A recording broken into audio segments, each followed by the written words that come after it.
Alhamdulillahi rabbil alamin wa bihi nasta'inu ala umuri dunya waddin wa ala alihi wa sahbihi ajma'in amma ba'du. Fa ya ibadallah usikum wa nafsi bi taqwallah wa ta'atihi la'allakum tuflihun. A'udzu billahi minasy syaithanir rajim. Bismillahirrahmanirrahim.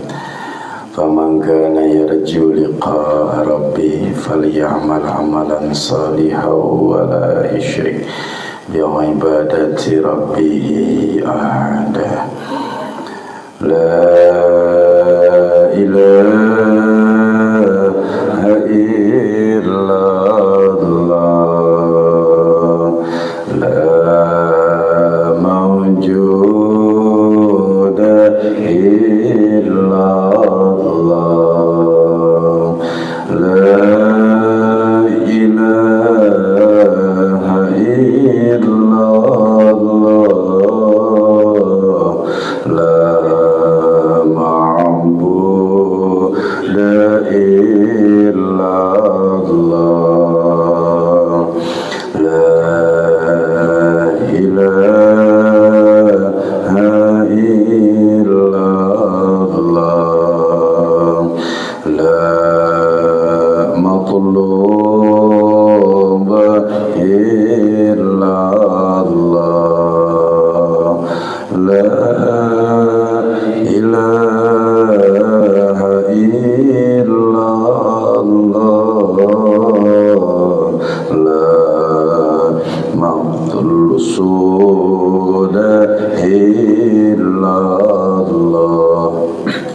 Bismillahi tawakkalna ala Allah la hawla wa la quwwata illa billahil aliyyil azim. Astaghfirullah wa atubu ilaih. Al-Fatiha.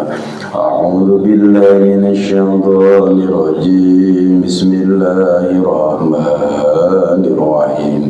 Alhamdulillahi rabbil alamin arrahmanir rahim maliki yaumiddin iyyaka na'budu wa iyyaka nasta'in ihdinas siratal mustaqim siratal ladzina an'amta 'alaihim ghairil maghdubi 'alaihim waladdallin. Summa al-fatihati ala jami'il qubur minal muslimin wal muslimat wal mu'minin wal mu'minat min syariqil ardi ila maghribiha barriha wa bahriha wa nawasu khususan ila ruh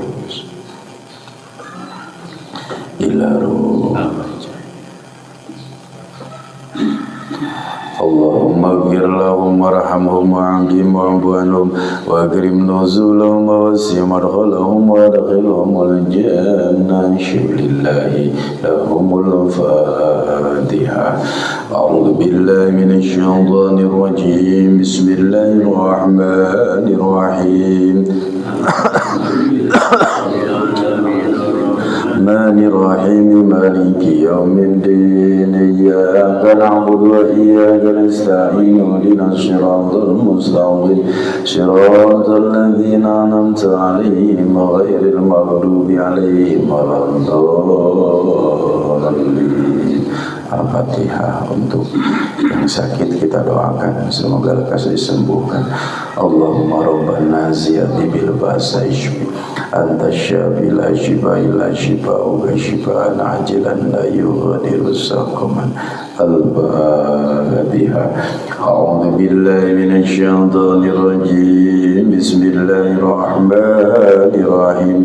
Alhamdulillahi rabbil alamin arrahmanir rahim maliki yaumiddin iyyaka na'budu wa iyyaka nasta'in ihdinas siratal mustaqim siratal ladzina an'amta 'alaihim ghairil maghdubi 'alaihim waladdallin. Rabbi ighfir lana. Amin. Amin amin ya Allah ya Rabbal alamin. Allahumma stajib. Insyaallah doa kita dikabul dijawab oleh Allah Subhanahu wa taala. Semoga kita terus tetap diberi kekuatan iman Islam, sehat lahir batin, barokah rezeki, barokah hisab, barokah usia. Semoga kita diberi istiqomah oleh Allah Subhanahu wa taala. Amin. Amin ya Allah ya Rabbal alamin. Kita lanjutkan bahasan, Pak.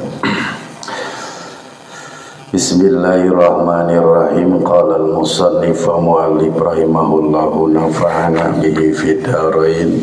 Rabbi zidni ilman warzuqni fahman.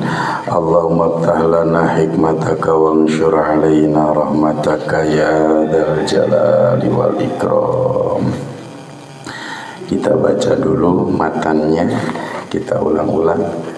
Terus masih ada sisa jawaban dari pertanyaan yang belum kita selesaikan, karena pertanyaannya harus membahas satu bab gitu ya, masalah sujud sahwi.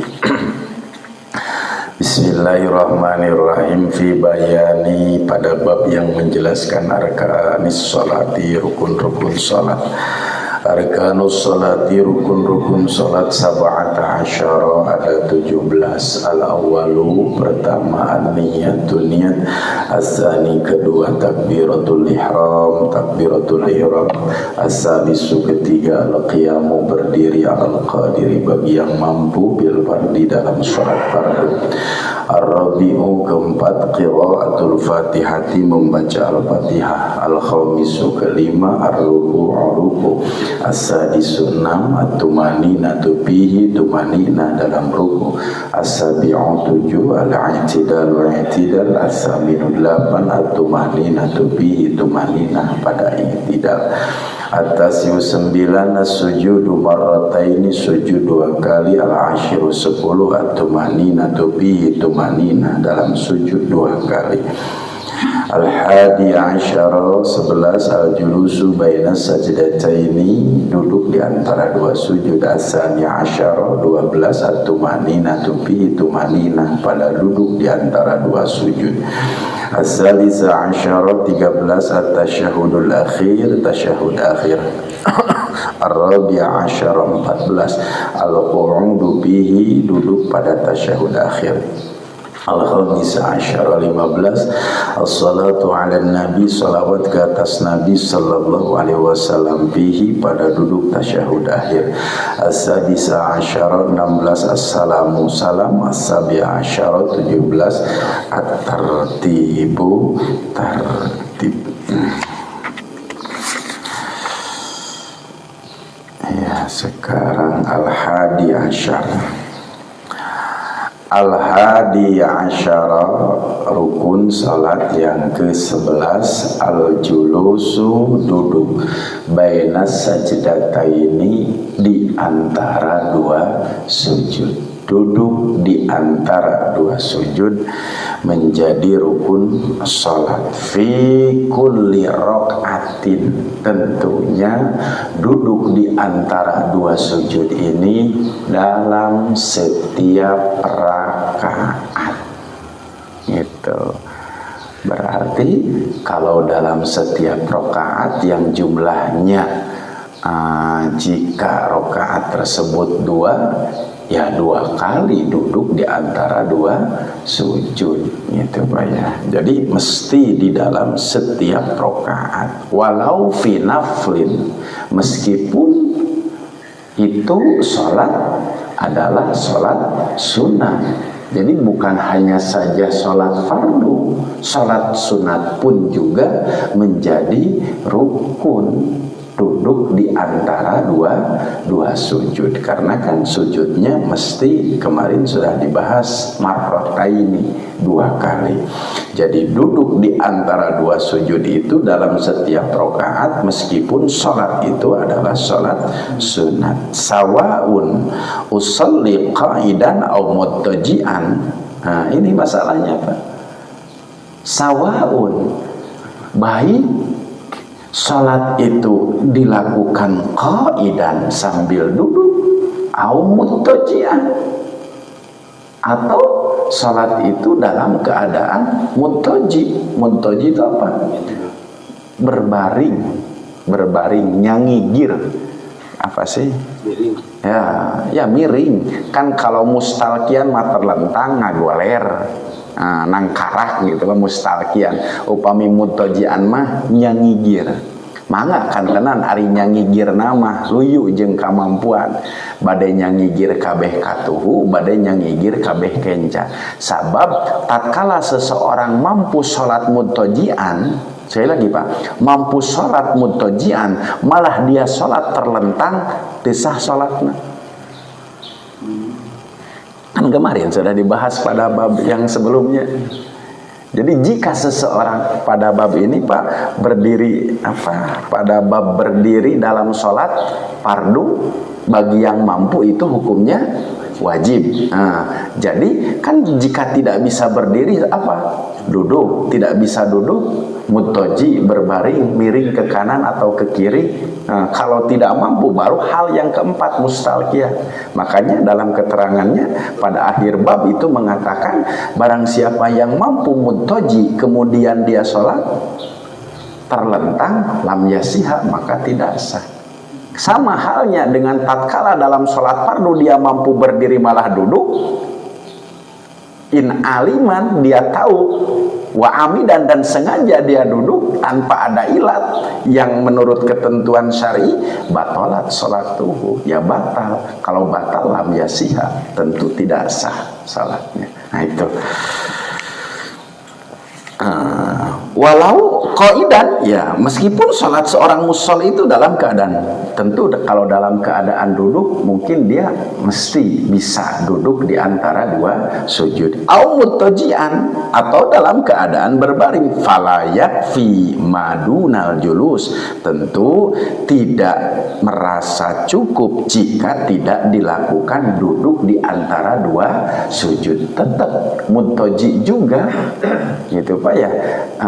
Sebisa mungkin memenuhi rukun, yaitu apa? Duduk di antara dua sujud. Jadi kalau muttaji posisinya memang harus bangun juga Pak ya, pas waktu apa?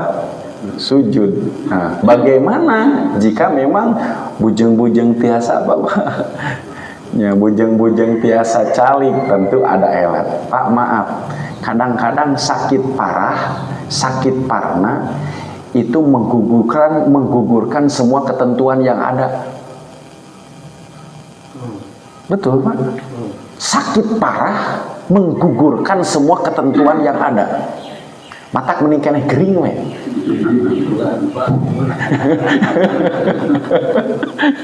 Subhanallah. Iya kan? Contoh maaf, 7 anggota sujud 1 kening, telapak tangan kanan, telapak tangan kiri, lutut, kemudian jari-jari telapak kaki, gitu kan? Kan banyak ibu-ibu, Pak Ustad abi mah teu tiasa cenah tiasa nanti kieu kunaon atuh nyeri. Ya, asam urat kan nyeri bisa ngagugurkeun ketentuan yang apa? Yang sudah ditentukan. Kalau elatnya apa? Ya sakit, subhanallah, akbar gitu Pak ya. Nah, itu. Jadi kalau sakit mah berbeda lagi urusannya gitu Pak ya. Itu menjadi elat yang paling kuat. Subhanallah, akbar. Nah, itu.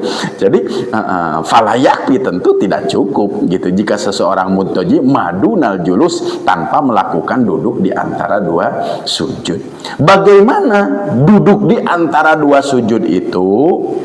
Wa aqalluhu, minimalnya, caranya nih ayyastawiya jalisan, tentu minimalnya duduk di antara dua sujud ini adalah duduk dengan tegak. Ya sebagaimana biasa iftiros, duduk dengan tegak sampai tegak tulang apanya Pak? Tulang punggungnya, gitu kan Pak ya. Itu. Wa hadza huwal murad bin nahr. Ini yang dimaksud dengan nahr inda Ato, menurut Imam Ato. Nahrun itu dada. Jadi minimalnya duduk di antara dua sujud itu adalah tegak apanya Pak? Tegak dada. Nah, kan tenan. Aduh udah kumaha abi mah nyeri jantenan Pak. moyongkod gitu Pak ya. Ya benten deui tadi kan gugur. Menggugurkan ketentuan yang ada kalau elatnya apa? Sakit gitu. Nah, tekenging gitu Pak ya. Karena kenapa? Dalam syarat sah dalam syarat sah salat itu kan harus menghadap kiblat Pak ya. Di antara syarat sah salat dulu sudah dibahas, jika dalam kondisi berdiri dan duduk maka yang harus menghadap kiblat itu apa? Dadanya. Nah, jadi minimal duduk di antara dua sujud ini dada bisa menghadap ke arah kiblat. Jadi apa? Tegak lurus minimalnya. Nah, ini apa menurut Imam Atha yang dimaksud dengan nahar fi qaulihi ta'ala wanhar fasalli li rabbika wanhar. Nah, ini surat Al-Kautsar. Qala amarahullahu subhanahu wa ta'ala, telah memerintahkan Allah subhanahu wa ta'ala ayyastawiya bainas sajdataini jalisan hatta yabdu naharahu. Allah subhanahu wa ta'ala memerintahkan agar menegakkan antara duduk di antara dua sujud,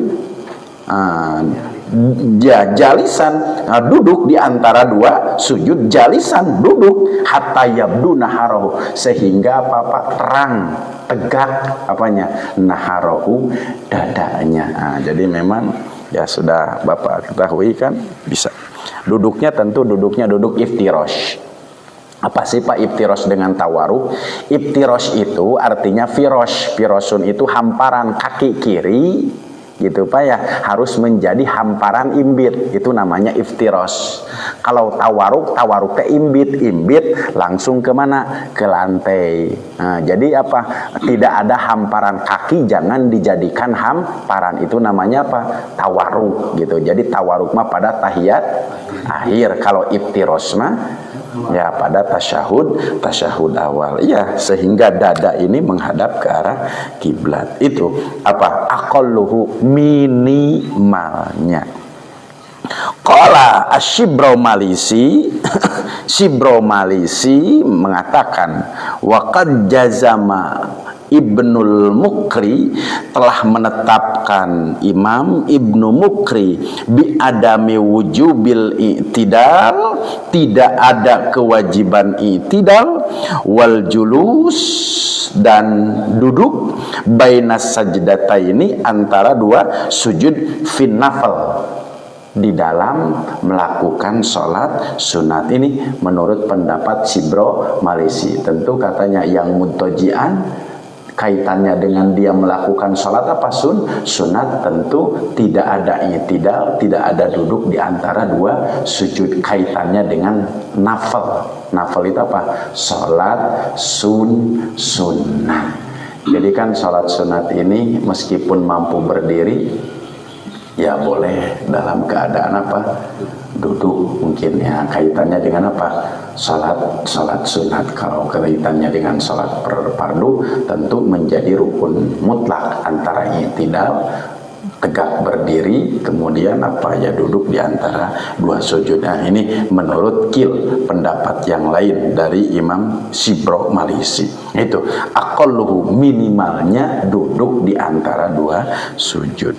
Wa akmaluhu, nah, sempurnanya duduk di antara dua sujud, ayyakula, tadi Pak, sehingga tegak dadanya pada waktu duduk di antara dua sujud itu, sempurnanya juga dengan membaca ayyakula Rabbi firli. Nah, tentu ini bacaan duduk di antara dua sujud. Rabbi firli warhamni wajburni warfa'ni warzuqni wahdini wa'afini wa'fu anni. Ini nah, sempurnanya tadi duduk dengan tegak dadanya, kemudian mengucapkan doa ini. Nah, bersama-sama Pak. Rabbighfirli warhamni wajburni warfa'ni warzuqni wahdini wa'afini wa'fu anni. Karena kita mah sudah lihai Pak, sudah lihai bacaan ini. Kadang-kadang tidak seperti begitu bacaannya Pak. Nah, tidak seperti begitu Pak ya. Coba sambil dihayati, ditadaburi gitunya, makna minimal makna per kalimat gitu. Rabbighfirli warhamni wajburni warfa'ni warzuqni wahdini wa'afini wa'fu anni. Qauluhu, ucapan Rabbighfirli. Apa sih Rabbighfirli? Ya Allah, ampunilah aku. Maksud ampuni aku di sini adalah ustur ma waqa'a min dunubi. Ya Allah, tutup dosa-dosaku yang telah berlalu.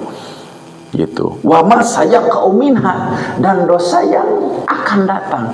Nah, masuk dari kalimat Rabbighfirli. Jadi bukan hanya ampuni aku, tapi tutup. Baik yang telah yang telah dilakukan ataupun yang akan datang. Wa ma sayaqa'u, dan apa yang akan terjadi gitu. Minha, dari dosa tersebut. Ighfirli, ya Allah, ampunilah aku. Nah, jadi sampai harus ke sana Pak. Rabbighfirli. Wa qauluhu warhamni, sedangkan ucapan kalimat warhamni, apa artinya warhamni Pak? Rahmatilah aku gitu ya. Atau artinya itu rahmatan wasi'ah. Ya Allah, rahmatilah aku dengan rahmat yang luas, wasi'ah. Wa qauluhu, dan ucapan wajburni. Wajburni ini kan cukupkanlah aku gitu Pak ya. Maksud dari cukupkanlah aku di sini adalah aghnini, kayakanlah aku, wa'atini, dan kasihlah aku malan katsiran, harta yang banyak. Jadi Pak, makanya karena duduk di antara dua sujud ini adalah doa yang sangat dahsyat sekali maknanya, dan insya Allah tatkala doa itu dilakukan dalam sholat, doa itu pasti akan dikabul. Makanya jangan terlalu cepat. Kita ini mau benghar, mau kaya, tapi maca doa duduk di antara dua sujud. Gimana? Coba sekarang sudah belajar alon-alon Pak. Wajburni. Nah, maksud dari wajburni teh hayang benghar, hayang loba harta. Wajburni. Boleh nggak Pak sampai 3 kali? Wajburni, wajburni. gitu wajburni gitu ya. Arti wajburni di sini adalah aghnini wa'atini, kayakanlah aku malan kasiran, dan berilah aku harta yang banyak gitunya. Nanti sudah sudah wajburni warjukni lagi Pak ya. Subhanallah, Allahu akbar. Wa huwa min babi qatala, ya dari bab qatala. Qauluhu. Kemudian ucapan warfa'ni, angkatlah derajatku fid dunya wal akhirah. Ya Allah, angkatlah derajatku, baik derajat di dunia wal akhirah, dan derajat di akhirat. Derajat di sini artinya kedudukan, kemuliaan. Ya Allah, warfa'ni, angkatlah kedudukanku, derajatku di dunia wal akhirah, dan akhirah. Wa qauluhu, sedangkan ucapan warzuqni, Kasihlah aku rezeki. Gitu kan, habis sholat dia doa warjukni lagi, Pak. Kenapa doa teh warjukni? Kan tadi mah warjukni, sekarang mah aku memohon rezeki. Ya, arti warzukni itu artinya adalah sama. Warzukni, kasihlah aku rezeki. Maksud dari warzukni di sini adalah rizqon wasian. Jadi kalau wajiburni malan kasiron, harta yang banyak. Kalau warjukni mah rezeki yang luas. Wah, luar biasa Pak permohonan kita kepada Allah. Ya, dengan wajiburni, dengan warzukni gitu ya. Nah itu. Wa mahalu jawazi du'a bidzalika, boleh. Kebolehan, ketetapan menjadi boleh seseorang berdoa pada waktu itu adalah in qasada arizqu minal halal au atlaq wa illa haruma. Boleh di sana memohon kepada Allah itu rezeki yang halal, bukan rezeki yang haram. Jadi dimaksudkan di sana harus dimaksudkan rezeki yang halal. Tentu sumbernya, maksudnya ya dari sumber rezeki yang halal, bukan haram. Wa illa haruma, jika tidak dimaksudkan dari rezeki yang halal, haruma, maka hukumnya haram gitu. Wa qauluhu, sedangkan ucapan wahdini, wahdini atau lisolihil amal, ya Allah kasih aku petunjuk hidayah, lisolihil amal, untuk amal soleh. Jadi wahdini lisolihil amal, untuk amal soleh, amal perbuatan baik. Wa qauluhu, sedangkan ucapan wa'afini salimni, maksud afini di sini adalah ya Allah selamatkanlah aku min balaya dunia wal akhirah, dari berbagai macam balai, baik balai dunia dan balai akhirat. Kemudian terakhir wa'fu anni. Apa artinya wa'fu anni? Umhu dzunubi, hapuskanlah, gugurkanlah, punahkanlah dzunubi, dosa-dosaku. Wah, dahsyat sekali Pak ya. Gitu. Jadi pada hakikatnya duduk di antara dua sujud ini adalah doa yang sangat mencukupi kita untuk kebutuhan dunia dan kebutuhan akhirat. Makanya harus penuh dengan penghayatan Pak sekarang mah doanya. Jangan terlalu cepat ya. Jadi kebiasaan itu karena sudah lihai dan sudah pintar gitu. Kadang-kadang bacaan duduk di antara dua sujud itu gitu, kejar target. meni kosong gitu Pak ya. Meni cawerang. Coba sekarang mah ada isinya sedikit, yaitu dengan penuh penghayatan. Rabbighfirli. Maksud Rabbighfirli tadi Pak. Ya. Tutup dosa-dosaku, baik yang sudah ataupun yang akan terjadi. Rabbighfirli. Jadi kesana bayangkannya Pak, Rabbighfirli. Maknanya, tapi jangan diterjemahkan tadi ya Allah tutup, bukan begitu. Rabbighfirli, dihayati saja.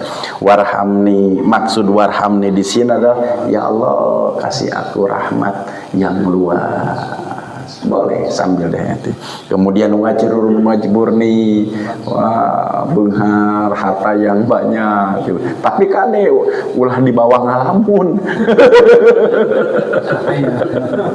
Jadi nutung-nutung wajiburni terang-terang mobil. Wah, sawah.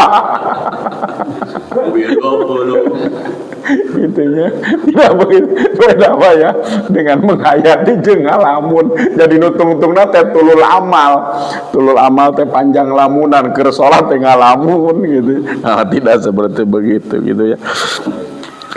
Sudahlah, baca saja. Aduh, subhanallah wa akbar Pak.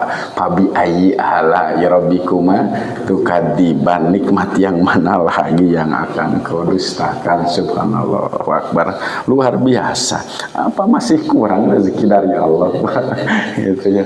Kita sehat, duduk di majelis taklim ini rezeki yang luar biasa, Pak. Tidak semua orang mendapatkan kenikmatan ini. Karena kenapa? Setan ya pintar sekali, Pak, untuk mengkelabui apa? Manusia gitu, Pak ya, dari kemalasan. Wah, gitu, Pak ya. Gitu. Nah itu Pak, kalimat apa? Insya Allah sudah hafalah. Rabbi gfirli warhamni wajburni warfa'ni warzuqni wahdini wa'afini wa'afu anni. Nah ini Pak penting. Wasayati fid dhamairil madhkurah bilafdil ifrad walau imaman. Tentu jangan dirubah segatnya Pak, karena adalah ini segat mufrad.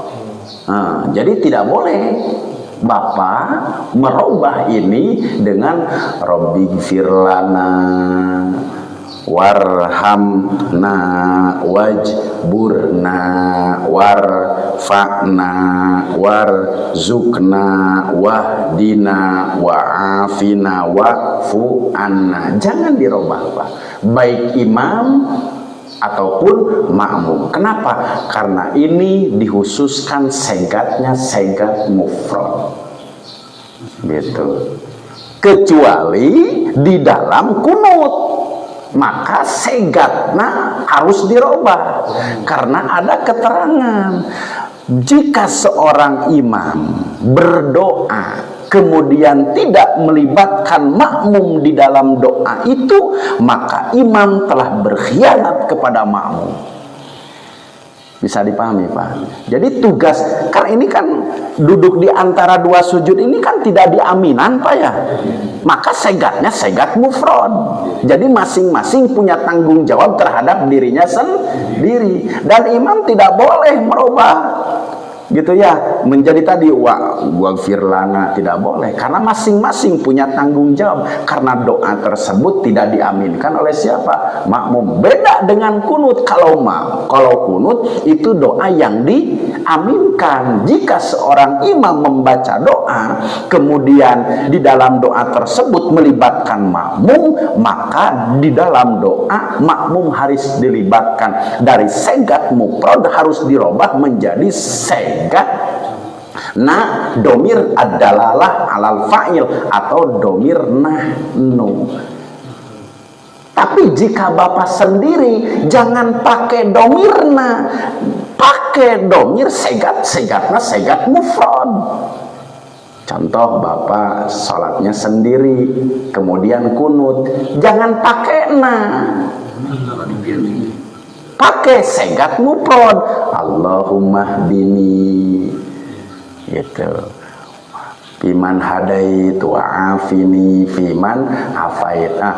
Sama halnya jika seorang imam tidak melibatkan makmum di dalam doanya, berarti imam itu telah khianat kepada makmum, berarti harus dirubah gitu, dari Allahumma hdini menjadi Allahumma dina. Nah, itu kalau menemukan imam seperti itu, maksudnya dia nggak ngerti nih.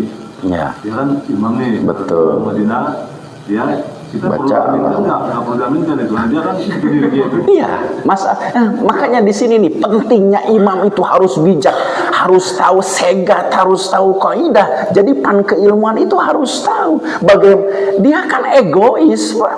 Dirinya sendiri. Iya, dirinya sendiri. Makanya kan boleh gitu Pak, dirubah itu. Makanya kan tadi Al-Quran itu, kembali lagi dulu Pak Dodo ya kepada Al-Quran. Ya, betul, Al-Quran itu tidak boleh dirubah. Gitu. Tapi kalau segat di dalam Al-Quran, jika Al-Quran itu sudah dijadikan doa, maka boleh dirubah segatnya. Contoh yang lain Pak, ada di dalam Al-Quran, Rabbi habli minas sholihin. Kan itu segatnya segat mufrad, itu mutlak di dalam Al-Quran, jelas. Tapi tatkala Rabbi habli minas sholihin diucapkan oleh seorang imam yang diaminkan oleh banyak makmum, rubah segatnya. Karena tadi jika tidak dilibatkan makmum dalam doa tersebut, imam telah berkhianat kepada makmum. Rabbana hablana minas sholihin. Dan itu tidak merubah Quran. Jika Al-Quran itu diniatkan untuk doa. Boleh gitu. Jadi gitu Pak. Jadi cekasar nama Pak, tong diaminan lah imam anu masih keneh ni diaminanku keneh makmum. Cekasarna. Nah kita perlu diluruskan atau didiamkan? Perlu diluruskan, perlu didiamkan. Imamnya cenah tolab deui Pak, cenah neangan ilmu deui. Nah ini sudah cerita, sudah praktek ini kan Ya, sholat nih. betul. Dia baca gitu nih. Kita perlu diluruskan atau bagaimana sebagai makmum nih kita nih biar kunut ini bacanya seperti tadi. Ya, betul. Bagaimana posisi kita sebagai makmum? Betul. Diluruskan, diam atau bagaimana? Itu kan salah satu rukun dari kalau menurut masak kita kan. Ya, betul. Kunut itu. Kunut. Semuanya pengurus. Ada pengurus katanya. Enggak, tentu kan kalau di dalam doa kunut mungkin Pak ya, karena jika posisi imam tadi sudah Allahumma hdini fiman hadait, kemudian ya kita mungkin konteksnya pada waktu itu jangan mengaminkan, kita baca dengan segat mufrad Sendiri aja. sendiri, Allahumma hdini fiman hadait wa afini fiman afait. Itu mungkin konteks yang dilakukan oleh makmum. Jadi tidak mengaminkan doa imam. Ya, berarti kita juga baca sendiri gitu. Karena dia tidak merubah segat. Dia telah berkhianat kepada makmum. Subhanallah. Berat. Selesai sholat baru tegur, kamu berkhianat terhadap makmum gitu. Kamu berkhianat. Memang harus tahu situasi dan kondisi Pak seorang imam itu. Jika mau dirubah segatnya kepada mudzakkar, ada mudzakkar ghaib, ada muannasah ghaibah. Mufrad mudzakkar ghaib, ada mufrad muannasah ghaibah. Ya, kalau mufrad mudzakkar ghaib berarti menjadi hu. Kalau mufrad muannas mufrad ghaibah itu menjadi ha. Makanya Allahumma gfirli, Allahumma gfir lana, Allahumma gfir lahu, Allahumma gfir laha. Itu harus sesuai dengan konteks. Nah, di sini pentingnya imam harus tahu urusan apa? Segat, Pak. Biar apa? Laik, cocok. Da teu pantes atuh ngadoakeun batur ari segatna jang abdi. Aing ngadoakeun batur mah kedah hu segatna upami laki-laki gitu kan ya, upami perempuan kedah ha manya ngadoakeun dia domir segatna abdi teu laik. Di sini Pak pentingnya gitu ya belajar tentang segat. Ya itu memang ya mungkin itu tidak ada di dalam jurmiyah. Setelah jurmiyah nanti kailani, kemudian ada maksud. Setelah nado maksud ya nanti mungkin Alfiyah Ibnu Malik. Itu rundayan apa? Kemudian belum balagoh. Balagoh juga 3 kan? Ada bayan, bade, kemudian mantik. Itu memang fan keilmuan untuk mengurusi hal-hal seperti gitu. Jadi memang kalau mau belajar itu harus waktu yang khusus Pak, dan tercukup saminggu. Insya Allah kedah 5 tahun. Gitu. Upami ngadinten segatna gitu. Itu memang ya Alfiyai meriti kailani, kemudian Jauharut Tauhid, kemudian ya puncaknya mah Alfiyah Ibnu Malik ya qala Muhammadun gitu. Nah, itu Pak ya. Sudahlah jangan terlalu dipikirkan kesan apalah gitu. Itu yang penting begitu saja Pak ya. Li anna tafarruq bainahu wa baina ghairi khassah bil qunut, karena untuk membedakan antara imam dan makmum di dalam salat hanya dikhususkan pada waktu kunut saja. Jadi sekali lagi jangan dirubah segatna menjadi Robbi Girlana, tidak boleh itu mah, karena konteksnya doa yang maksur. Rasulullah mengatakan itu. Nah itu Pak ya, bisa dipahami Pak. Qala As-Suwaifi fi Tuhfatil Habib wa yusannu, dan disunnahkan lil munfarid bagi orang, bagi musalli yang salatnya munfarid. Munfarid itu apa? Sendirian. Wal imamu mahsurin, juga bagi imam yang makmumnya terbatas dengan beberapa jumlah orang. Radu bitakwil, makmum itu harus ridho dengan panjangnya bacaan imam. Sekali lagi Pak, imam harus imam harus tahu jika imam mau membaca ataupun sholat panjang gitu Pak ya, makmum harus harus tahu, sehingga posisinya makmum ridho. Kalau tidak ridho ya makruh hukumnya gitu. Jadi tante kenging Pak gitu ya, rengse sholat beuleuleuh weuhan makmum teh panjang-panjang teuing ceri cangkeng gitu. Boleh dia langsung muparokoh gitu Pak ya, gitu. Subhanallah akbar. Bitatwil menambah, ayazidu menambah ala dzalika pada hal itu. Jadi boleh Pak tadi setelah wa'afini wa'fu ani, baik munfarid atau makmum terbatas, boleh ditambah doa tersebut dengan Rabbi habli qalban taqiyan naqiyan.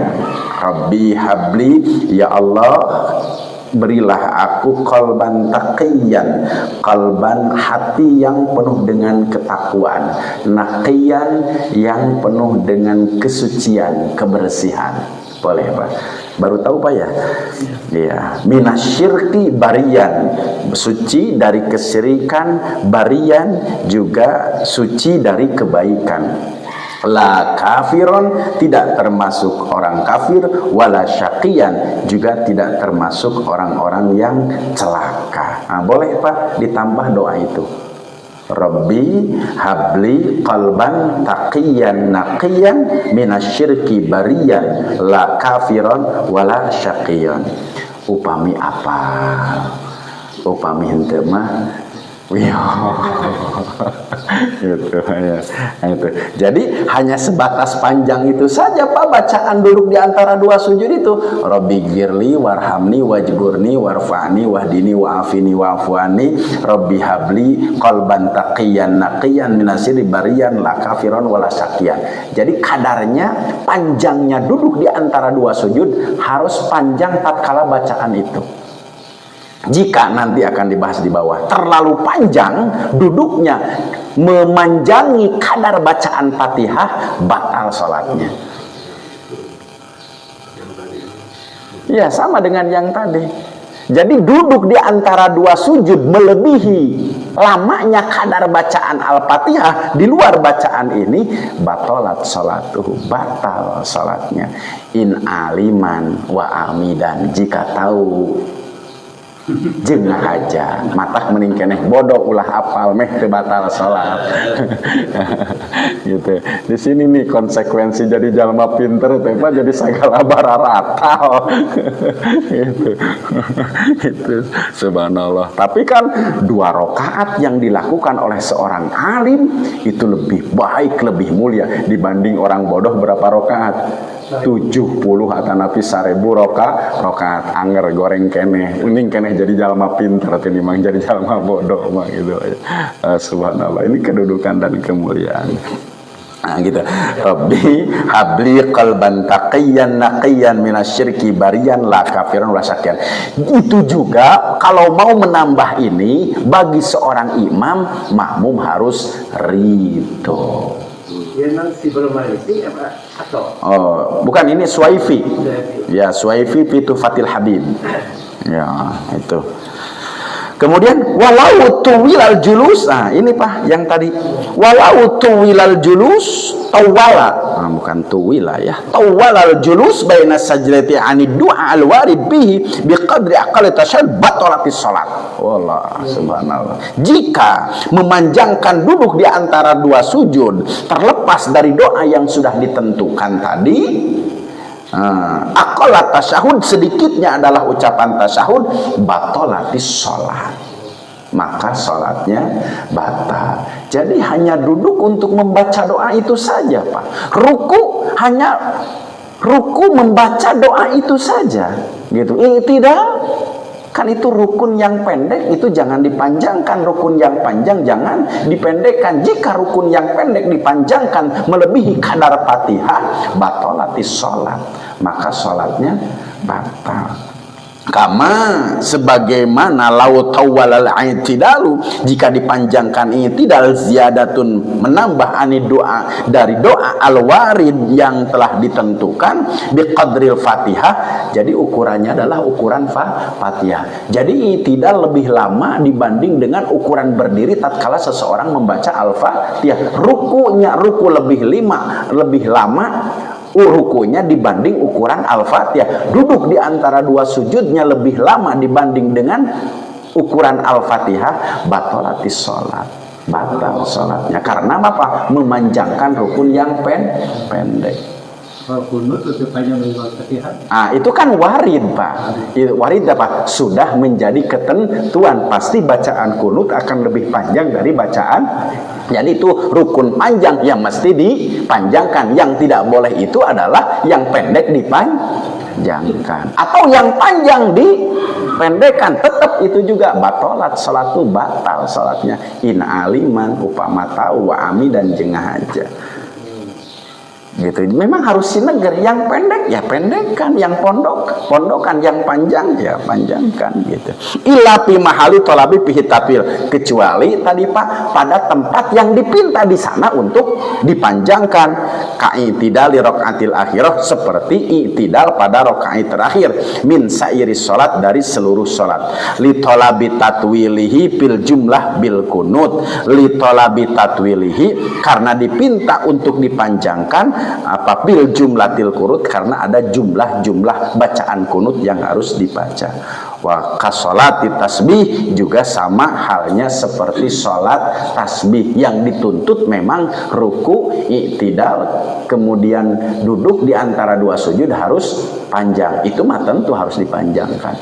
Nah, kan sholat tasbih pada rakaat pertama setelah surat 15 itu kan dituntut untuk dipanjangkan. Boleh, karena apa? Dituntut harus membaca tasbih 15 kali.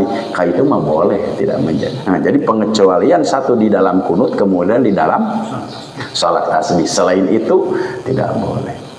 Nah, jadi rukun pendek jadi pendekkan. Makanya Pak, maaf, sujud sujud ini sujud terakhir yang suka panjang-panjang jangan terlalu panjang. Makanya tadi Pak, kan dulu Bapak pertanyaannya boleh nggak dengan doa-doa yang lain yang tidak masuk. Kalau menurut kebolehan boleh, cuma masalahnya jika doa terlalu panjang melebihi kadar yang rukun pendek mesti dipendekkan, rukun panjang mesti dipanjangkan, berarti nanti batalat salatuhu, batal salatnya. Maka para ulama cukup dengan ya 3 doa itu di dalam sujud terakhir, biar sujudnya tidak terlalu lama. Karena jika memanjangkan yang pendek, batalatis salat, batal salat.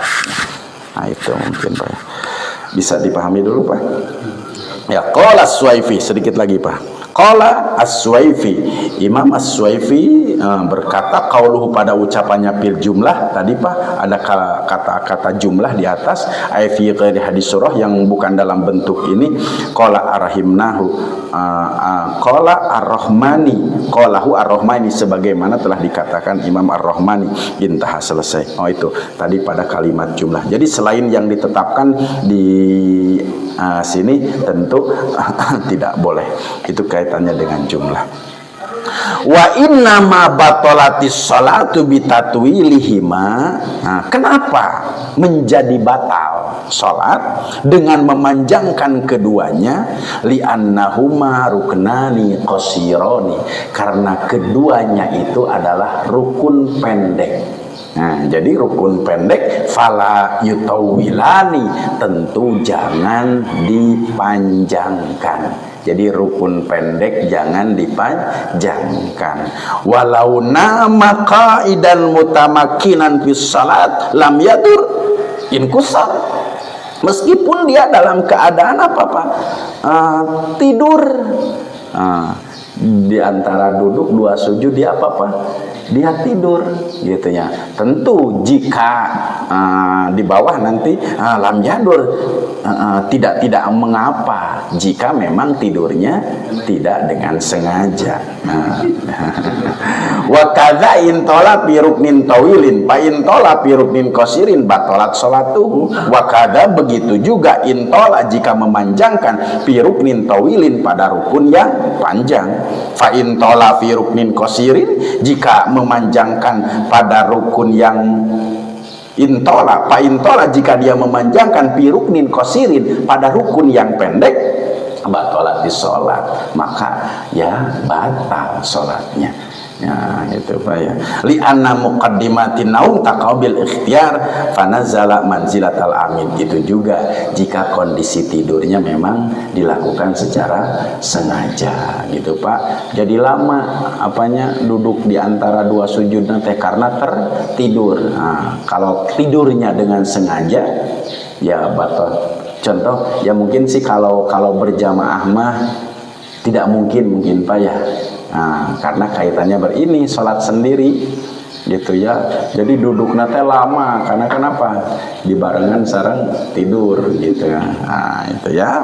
Nah, jika memang sengaja batalatis sholat, batal sholatnya. Jika tidak sengaja ya tentu lam yadur, tidak mengapa. Nah itu. Terakhir as-sani asyar ke-12 at-tumaninatu fihi, tumaninah di dalam duduk di antara dua sujud bil julusi bainas sajdataini, atau maksud tumaninah di sini adalah harus tumaninah di dalam duduk di antara dua sujud. Nah, insyaallah. Wallahu a'lam bishawab. Ada yang ditanyakan Pak? Ada Ustaz, sedikit saja. Kalau dalam perjalanan apa bisa jadi erat nggak Pak? Kalau arahnya berbalik dengan kiblat dalam sholat. Jadi kita nggak mungkin harus ke masjid karena mungkin perjalanan jauh. Atau kita harus sholat menghadap ke arah kiblat. Kita duduk. Betul. Ya. Apa jadi erat? Ya. Ya, kan boleh tidak menghadap kiblat itu dalam dua perkara. Dulu sudah dibahas. Satu, di dalam perang yang berkecamuk, yang sangat genting, itu waktunya sholat karena perang ini sangat berkecamuk, maka diperbolehkan tidak menghadap ke arah kiblat. Kedua, sholat di dalam kendaraan boleh tidak menghadap ke arah kiblat. Nah itu mungkin Pak ya, insyaallah. Melanjutkan jawaban Pak Abdul Hakim. Belum selesai nih yang masalah sebab-sebab Pak. Sebab-sebab sujud sahwi gitu ya. Jadi yang pertama kan ada 4, ringkas saja Pak, karena itu sebetulnya akan dibahas juga gitu. Jadi yang pertama sebab-sebab sujud sahwi itu jika meninggalkan sunat abad gitu Pak ya.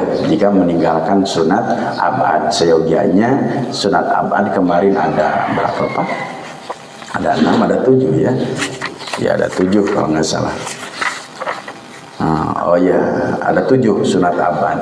Di antaranya adalah kunut, seyogianya itu menjadi sebab seseorang melaksanakan kunut. Yang kedua, semuanya ada 4, nomor 2 saja dulu.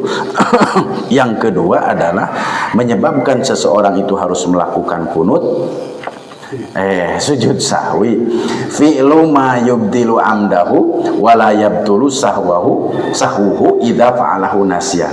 Melakukan perkara yang membatalkan sholat.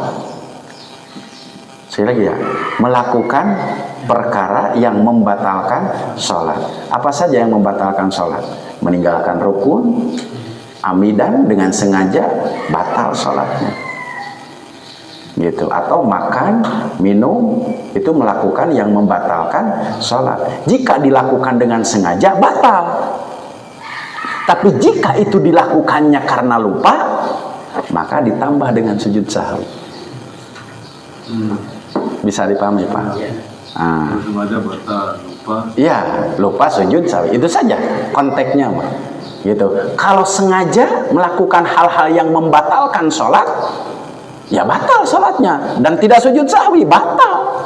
Tapi jika itu dilakukan karena hendak poho atuh, sugan geus maca Fatihah, sugan geus iktidal, gitu, sudah karena sahuhu, karena lupa, sudah lakukanlah sujud sahwi. Subhanalladzi la yanamu wala yasu, atau subhanalladzi la yanamu wala yasu.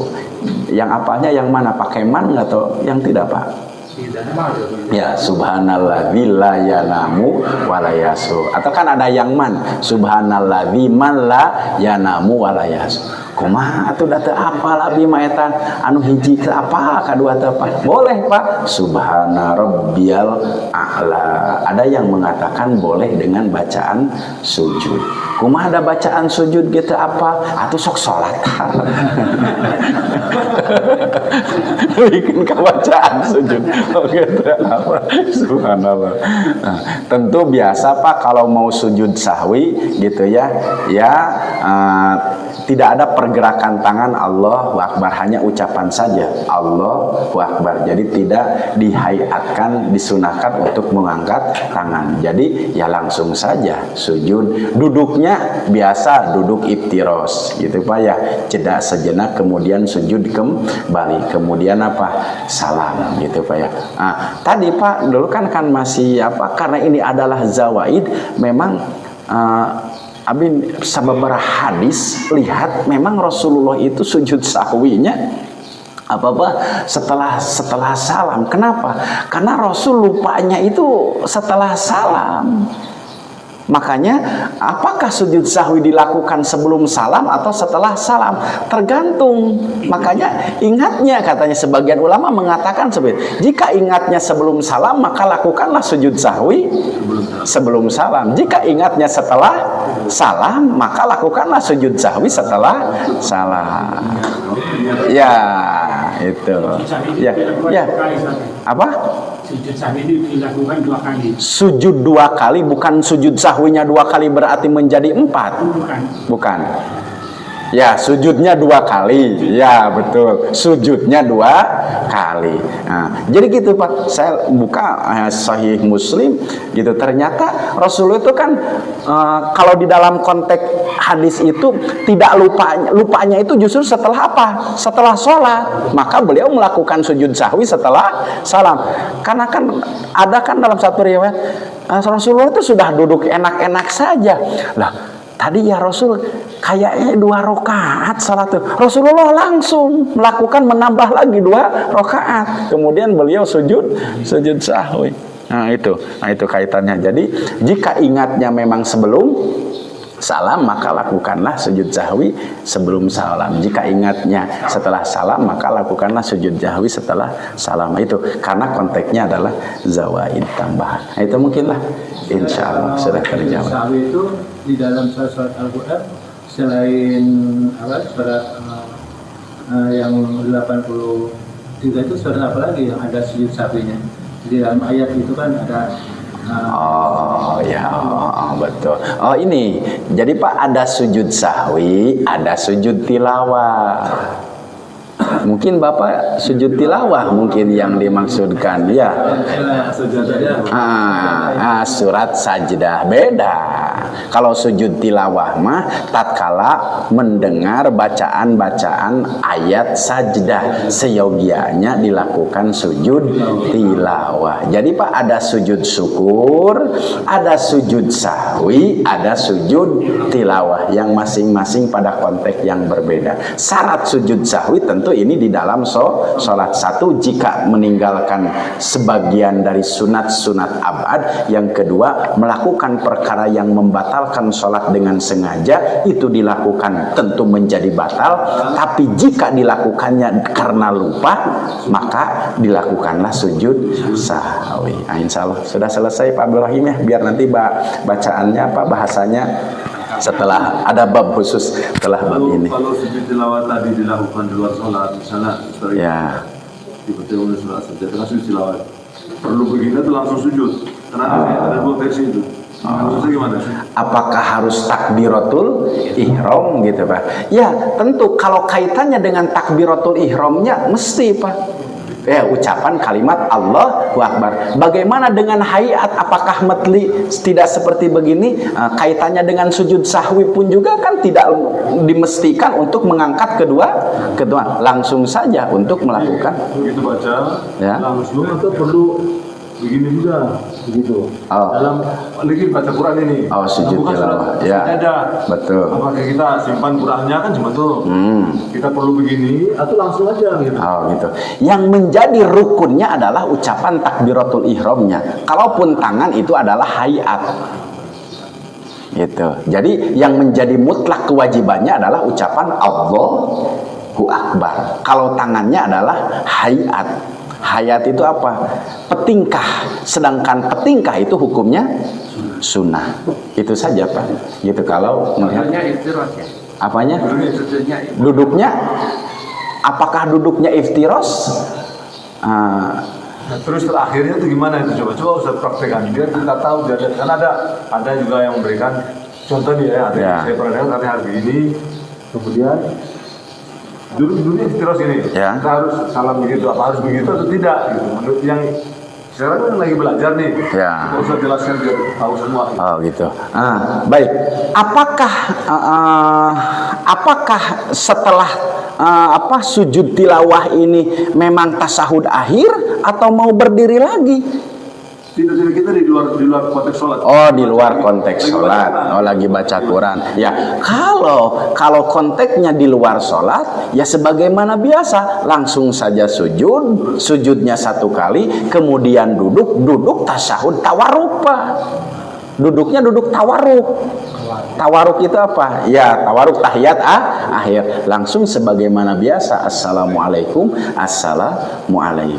Nah itu konteksnya di luar apa? Di luar sholat. Kalau di dalam sholat tentu jangan melebihi gerakan selain dari gerakan sholat, karena bisa jadi nanti menambah gerakan sholat. Kalau konteksnya di dalam sholat.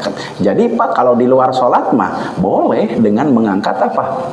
Dengan mengangkat tangan. Karena kenapa? Di luar konteks praktek sholat. Karena ini di luar sholat. Boleh. Karena itu mengangkat tangan adalah petingkah, lakukanlah saja sunat hayat itu. Jadi kalau di luar baca Quran, ya. Silat waktu sujud tilawah ditutup salam. Iya. Ditutup salam. Tutup salam Pak. Iya, ditutup salam. Makanya kan diawali dengan takbiratul ihram, diakhiri dengan apa? Dengan salam. Waktu kita baca Quran, ada Allah. Iya. Sama halnya dengan sujud syukur pun juga begitu Pak. Diakhiri dengan apa? Dengan salam. Ya cukup salam 1 kali, karena yang kedua menjadi sunnah. Ya, makanya salam 1 kali saja, assalamualaikum. Yang kedua adalah sunnah. Gitu. Jadi jangan sampai apa-apa ya tidak diawali dengan apa? Karena bagaimana bentuk sujud? Ya kumaha tuh kupami nanti henteu ngucapkeun Allahu Akbar gitu Pak ya, ujug-ujug sujud teu salam teu naon. Ya beramal tanpa ilmu. Jadi hari sujudna mah ilmu terus gerakan wungkul ya kan mendapat rezeki gitu Pak ya, dapat rezeki ujug-ujug sujud we. Itu Allahu Akbar ta we salam ujug-ujug sujud. Ya jadi cuma beramal tanpa ilmu itu saja. Makanya beramal harus dengan ilmu, diawali dengan takbiratul ihram, diakhiri dengan salam. Kalau soal tangan adalah hayat. Kita bukan banyak sih, ada lihat main sujud apa gitu ada kan. Iya. Ini kan beramal tanpa ilmu. Iya, beramal tanpa ilmu. Terus nggak ada gini kan. Iya, gitu. Makanya tadi Pak beramal tanpa ilmu gitu. Itu Pak kaitannya. Insya Allah. Mudah-mudahan tambah berkah ilmu kita. Amin ya Allah ya Rabbal alamin. Akhirul kalam. Assalamualaikum warahmatullahi wabarakatuh. Allahumma sholli ala Muhammad ya Rabbi sholli alaihi wasallim. Allahumma sholli ala